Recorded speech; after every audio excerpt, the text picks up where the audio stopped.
પોરબંદરના બરડા પંથકમાં બગવદર ગામે 2 મોટરસાઇકલની ચોરી થઈ છે।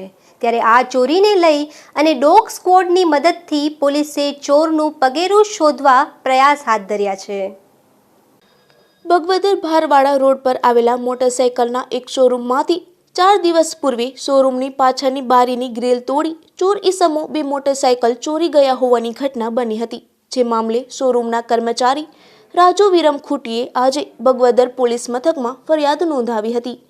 જેને લઈને બગવદર પોલીસ મથકના પીએસઆઈ ગોહિલ સહિતની ટીમ ઘટના સ્થળે પહોંચી ગઈ હતી અને ચોરનું પગેરું શોધવા માટે ડોગ સ્ક્વોડની મદદ પણ લેવામાં આવી હતી। જોકે આ ડોગ સ્ક્વોડે શોરૂમની પાછળના ભાગે આવેલા એક ખેતરમાં પણ આટાફેરા કર્યા હતા અને ખેતરની દિવાલ પાસે ડોગ થંભી ગયા હતા। ત્યારે ડોગ સ્ક્વોડ નિષ્ણાતોએ એવું અનુમાન કર્યું હતું કે ચોર ઈસમો થોડીવાર અહીં છુપાયા હશે અને ત્યારબાદ શોરૂમની દિવાલ પાસેથી પસાર થઈ ગ્રીલ તોડીને પ્રવેશ કર્યો હશે।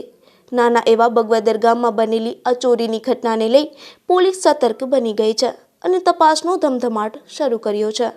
ધીરુભાઈની માવત, ગુજરાત ન્યૂઝ, બગવદર।